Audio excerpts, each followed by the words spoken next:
Chandrababu AB Venkateswararao గారిని DGP చేయాలనుకుంటున్నారు. ఎన్నికల సంఘాన్ని అడ్డుపెట్టుకుని, కేంద్రాన్ని అడ్డుపెట్టుకుని ఆయన మీద ఆల్రెడీ సస్పెన్షన్ వెయిట్లో ఉన్నారు. సస్పెండ్ అవ్వడానికి కారణం ఏంటి అంటే ఆయన ఈ సాఫ్ట్వేర్ ఏదైతే హ్యాకింగ్ సాఫ్ట్వేర్ని పెగాసెస్ నుంచి కొనుగోలు చేసింది తన కొడుకు పేరుతో, వాస్తవంగా ప్రభుత్వపు ఒప్పందం అన్నటువంటి పేరుతో రాష్ట్ర ప్రభుత్వం కొంటే తప్పులేదు, రాష్ట్ర పోలీస్ శాఖ కొంటే తప్పులేదు. అప్పుడు కేంద్రం అనుమతి తీసుకోవాలి. కేంద్రం అనుమతి తీసుకోకుండా రాష్ట్ర ప్రభుత్వం కొనేసింది. పేరుకి ప్రభుత్వం అన్నారు, డబ్బులు వాళ్ళకి ఇచ్చేశారు. కానీ రాష్ట్ర బడ్జెట్ నుంచి కాకుండా వెంకటేశ్వరరావు గారి అబ్బాయి అకౌంట్ నుంచి డబ్బులు ఇచ్చారు. అది వాస్తవంగా దేశ ద్రోహం కేసు అన్నటువంటిదే ప్రధానంగా ప్రొజెక్ట్ చేసుకొచ్చింది. దాంట్లో విచారణ అయ్యి జరుగుతుంది. ఇంతకే ఆ ఎక్విప్మెంట్ ఎవరి దగ్గర ఉందో ఇప్పటికీ సమాధానం చెప్పట్లేదు. అటు ఇప్పుడున్న డీజీపీ చెప్పట్లేదు, ఎవరూ చెప్పట్లేదు. అసలు పాయింట్ ఏంటంటే ఇప్పుడు ఏబీ వెంకటేశ్వరరావు గారి విషయంలో ఆయన సస్పెన్షన్ ఎత్తివేయడానికి ఈనాడు నిన్న కథనం రాస్తే ఇవాళ సాక్షి మరొక కథనాన్ని రాసుకొచ్చింది.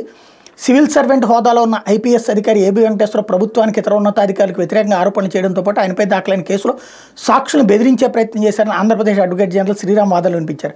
ఈ మేరకు సెంట్రల్ అడ్మినిస్ట్రేటివ్ ట్రిబ్యునల్ క్యాట్లో ఏపీ ప్రభుత్వం తరపున ఏజీ శ్రీరామ్, జీపీ పాండురంగారెడ్డి వాదించారు. కేంద్ర ప్రభుత్వ అనుమతి లేకుండా ఇజ్రాయెల్ నుంచి ఫోన్ ట్యాపింగ్ పరికరాలు తెచ్చినట్టు ఆరోపణలు రావడంతో ఏపీ ప్రభుత్వం ఏబీ వెంకటేశ్వరరావును సస్పెండ్ చేసిన సంగతి తెలిసింది. అంతేకాకుండా ఆయనపై ఎఫ్ఐఆర్ కూడా నమోదు చేసింది.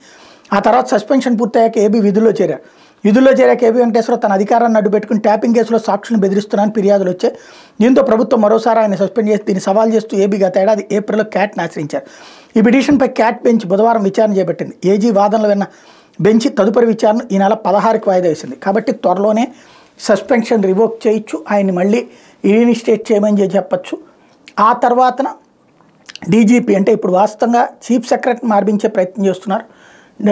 డీజీపీది కాస్త డౌన్ ప్లే చేశారు. ఎందుకంటే ఇప్పటికిప్పుడు కనుక డీజీపీని తీసేయమంటే అప్పుడు ఆటోమేటిక్గా ప్రస్తుతం ఉన్న వాళ్ళ పేర్లు ఎవరైనా వస్తాయి. 5 పేర్లు కమిటీకి పంపించేటటువంటి సందర్భంలో, ఈసీకి పంపించే సందర్భం.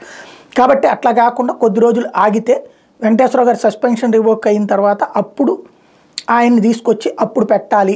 తద్వారా ఈ ఎన్నికలు ఏబీ వెంకటేశ్వరరావు గారిని డీజీపీగా పెట్టి నడిపించాలని చంద్రబాబు స్కెచ్ ఏ మేరకు సక్సెస్ అవుతుందో చూడాలి.